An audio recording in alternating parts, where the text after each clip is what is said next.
장기간 동안 마지못해 일한 뒤의 생산 결과는 짧은 시간 동안 즐겁게 일한 뒤의 생산 결과보다 덜 만족스럽다. 미국 역사학자 카터 굿리치의 말입니다. 15분이라는 시간은 삶의 여기저기에서 상당히 의미 있는 시간으로 기능하는 것 같습니다.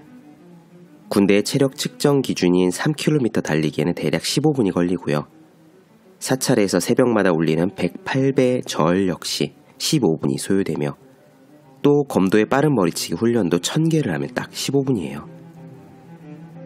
어쩌면 사람들에게 있어 15분이란 시간은 부담스러울 정도로 길지는 않으면서도 해냈다라는 의미를 부여할 수 있는 역치인지도 모르겠습니다. 저는 15분을 이렇게 사용해요. 가끔씩 공부가 지독하게 안 되는 날이 있죠. 그러면 저는 과감하게 공부를 중단합니다. 대신 바로 자리를 뜨진 않고 마지막 과제를 스스로에게 부여해요. 딱 15분만 더 공부하기. 그리고 모든 집중력을 쏟습니다. 경험상 이렇게 하면 2가지 장점이 있어요. 첫째, 그날은 그만두더라도 다음날 공부를 시작하기가 쉬워집니다. 둘째, 급 가속하는 15분 동안 다시 공부할 마음이 나기도 하죠. 그러면 계획대로 공부를 다시 계속하면 됩니다. 책상에 올려두기만 해도 공부하고 싶어지는 365 혼공 캘린더, 당신을 바꾸는 15분의 힘의 한 대목으로 시작합니다.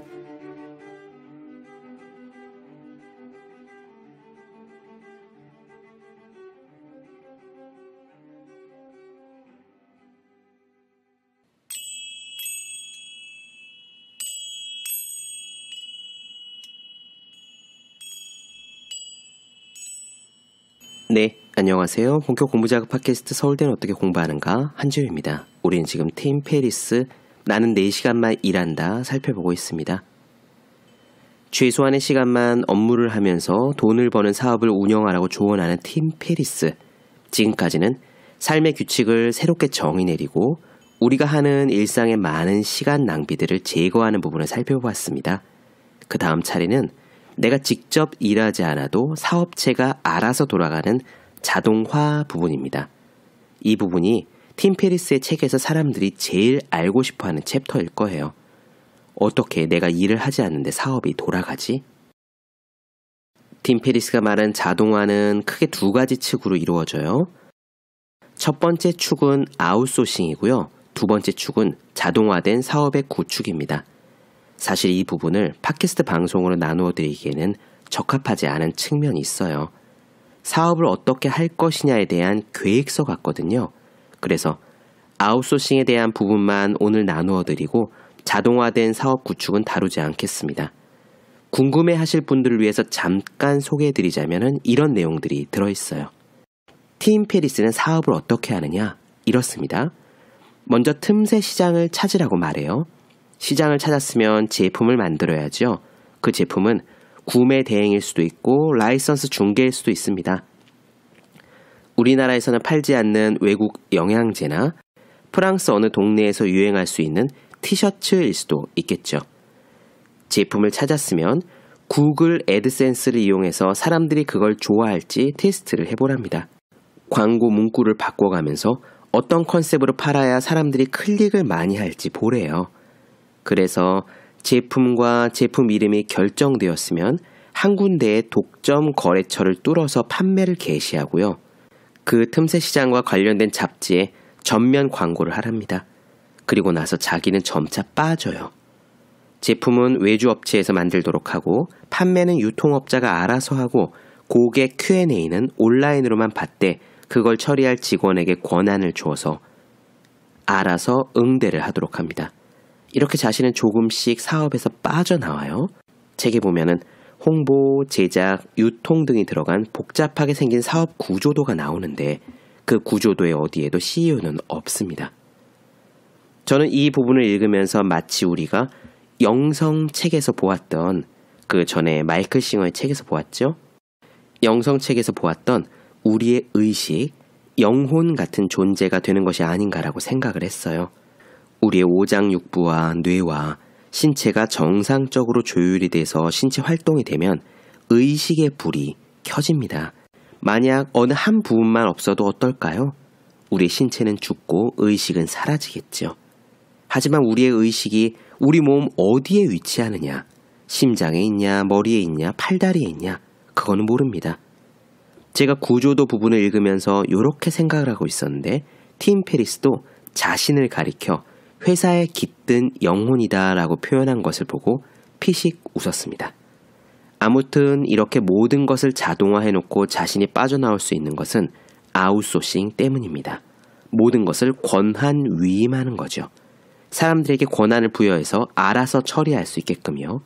그리고 그 아웃소싱의 핵심은 비용이 더 싼 인도 같은 나라에 맡기는 거래요. 인도의 비서를 쓰고 인도의 프로그래머를 고용하는 식입니다. 그리고 원격으로 일을 처리하는 거예요. 영어가 안 되는 경우에는 이 방법을 적용하기가 어려울 겁니다. 하지만 당장 여러분들의 일을 아웃소싱 할 수는 없더라도 오늘 이야기가 두 가지 의미를 줄 것 같아요. 첫째, 세상이 이렇게 돌아가고 있구나 하는 것을 아는 것. 둘째, 아웃소싱의 효율성에 대해서 한 번쯤은 생각해 보는 것. 아웃소싱은 별것이 아닙니다. 알바몬에서 아르바이트생을 구해서 일을 시켜도 그만큼 아웃소싱을 주는 거죠. 자동화 가운데 아웃소싱에 대한 오늘 이야기, 그럼 시작하겠습니다.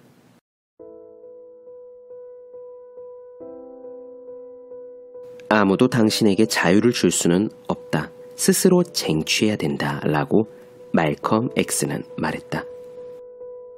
지금부터 공개할 내용은 에스콰이어 잡지의 편집위원인 AJ 제이콥스의 실화이다.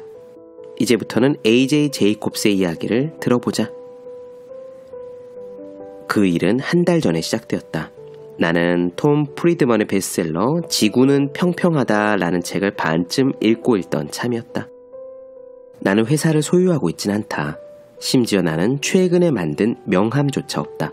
나는 재택근무를 하는 작가이자 편집자로 집에서는 주로 통팬티를 입는데 격식을 좀 차리고 싶을 때는 펭귄이 그려진 잠옷을 입고 일한다. 이따금 나는 이런 생각도 한다. 왜 포춘지가 선정한 500대 기업만 재미를 보는 걸까? 나는 왜 새로운 세기의 가장 중요한 비즈니스 트렌드에 합류할 수가 없는 걸까? 왜 나는 내 업무에서 자질구레한 일들을 없애지 못할까? 그 다음날 나는 프리드먼이 책에서 언급한 회사 중에 하나인 브릭워크사에 이메일을 보냈다. 인도 방갈로르 지방에 기반을 둔 브릭워크사는 주로 정보 처리를 원하는 금융계와 의료업계에 원격 비서를 제공하는 곳이다.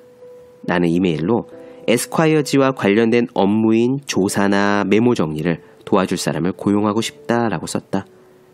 브릭워크사의 CEO인 비백 쿨카르니는 귀화와 같은 지위에 있는 분과 이야기하게 되다니 영광입니다 라고 답변을 보내었다. 나는 어느새 이곳이 마음에 들어버렸다. 그전에는 한 번도 지위란 것을 가져본 적이 없었던 나였다.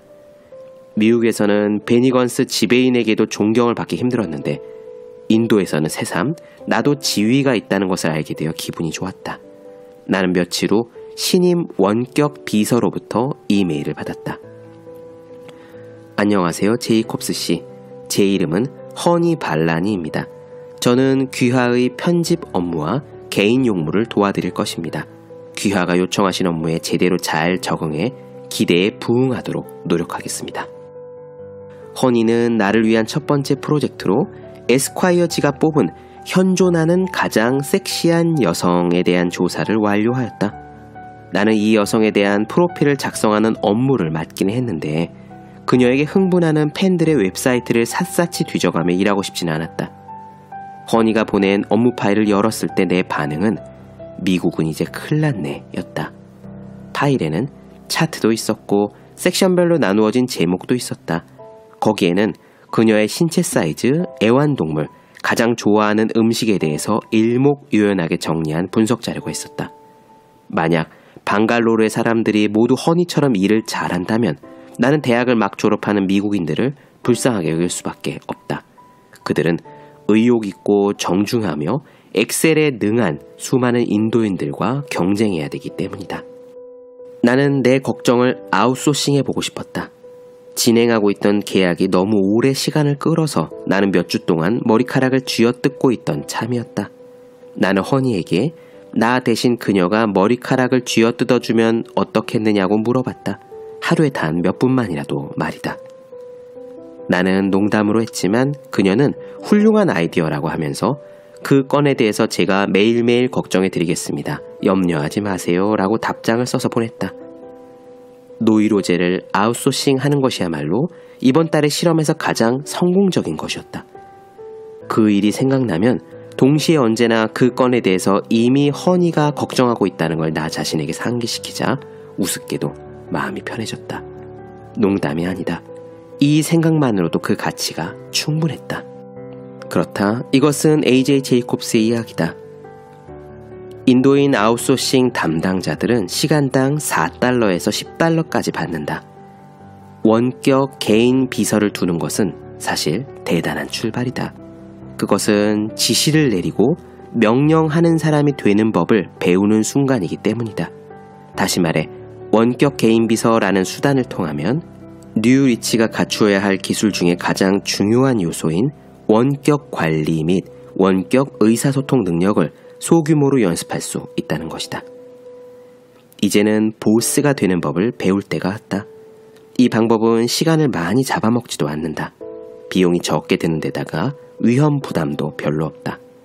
이 시점에서는 당신이 누군가를 필요로 하는지 안 하는지는 중요하지 않다. 지금 하는 이것은 단지 연습이니까. 이것은 또한 기업가 정신에 대한 시험이기도 하다.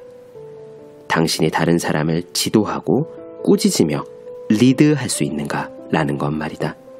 나는 적절한 교육과 연습을 하면 당신도 그렇게 될 수 있다고 믿는다. 대부분의 기업가들이 실패하는 이유는 수영도 배우기 전에 수영장 깊은 곳으로 뛰어들기 때문이다. 단점이라고는 전혀 없는 간단한 연습으로 원격 비서 제도를 활용하면 4주 정도의 테스트를 통해서 경영의 기본 원리를 모두 배울 수 있다. 뉴 리치 멤버가 된다는 것은 단지 일을 더 훌륭하게 처리하는 것에만 국한되지는 않는다. 이것은 당신을 대신할 수 있는 시스템을 만드는 것이기 때문이다. 누군가에게 돈을 주고 그 일을 시키는 순간 중요하지 않는 업무로 시간만 질질 끄는 상황은 사라지게 된다. 하지만 비용 면에서는 어떨까? 비용 문제는 대다수 사람들에게 걸림돌이다. 당신이 비서보다 더 잘 할 수 있는데 뭐하러 돈을 지불해가며 비서를 고용해야 할까? 답은 간단하다. 당신의 목표는 더 중요하고 더 잘하는 일에 집중하기 위해서 시간의 속박에서 벗어나는 것이기 때문이다. 당신이 직접 하면 언제나 더 싸게 할 수 있고 그것을 깨닫는 것은 꼭 필요한 일이다. 하지만 그렇다고 해서 당신이 이 일을 하면서 시간을 보내고 싶어 한다는 것을 의미하지는 않는다. 다른 사람이라면 시간당 10달러에 해줄 수 있는 일을 시간당 20달러 이상인 당신의 시간을 써서 한다면 이것은 간단히 말해 자원을 낭비하는 꼴이다. 다른 사람들이 당신을 위해 일하도록 임금을 지불하는 첫걸음을 내딛는 일은 중요하다. 이렇게 하는 사람은 퍽 드문데 이것이 바로 이상적인 라이프 스타일을 누리는 사람이 별로 없는 또 하나의 이유이기도 하다. 한 가지 단도리에 둘 것이 있다. 일을 위임하기 전에 먼저 제거 단계를 거쳐야 한다. 없앨 수 있는 일은 자동화하지 말아야 하고 자동화하거나 간소화할 수 있는 일까지 위임해서는 안 된다. 그렇지 않으면 당신은 자신의 시간 대신에 다른 사람의 시간을 낭비하는 꼴이 되고 당신이 힘들게 벌어들인 돈을 엉뚱한 것에 허비하게 된다. 가장 먼저 해야 될 첫 번째 규칙은 사람들을 더 뽑기 전에 기존 규칙과 업무 과정을 정비하는 것이다. 자, 이제 필요한 질문은 어떤 일을 위임해야 하는가이다. 간단하다.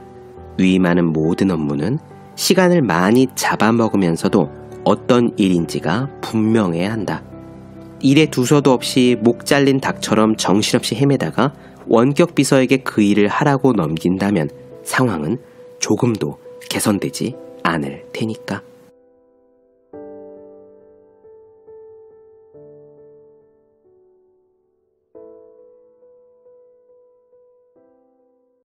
네, 본격 공부작업 팟캐스트 서울대는 어떻게 공부하는가? 팀 페리스, 나는 4시간만 일한다 나눠드렸습니다. 더 많은 이야기가 궁금하신 분들, 질문사항 있으신 분들은 제 유튜브 채널 서울대는 어떻게 공부하는가, 네이버 블로그 생의 즐거운 편지, 다음 카카오 브런치 한주의 브런치, 인스타그램에서 해시태그 서울대는 어떻게 공부하는가 검색해 주시면 좋겠습니다. 그리고 공부하시는 모든 분들의 필수품 왜 이런 책이 지금까지 없었을까? 학생, 수험생, 취준생, 직장인 등 공부하는 분들이 어떻게 공부해야 효율적으로 할 수 있는지 설명한 혼자 하는 공부의 정석, 아직 읽지 않으셨다면 꼭 한번 읽어보셨으면 합니다. 분명 도움이 되실 거예요. 그럼 오늘은 여기까지 하겠습니다. 전 다음 시간에 뵐게요. 여러분 모두 열심히 공부하십시오. 저도 열심히 하겠습니다.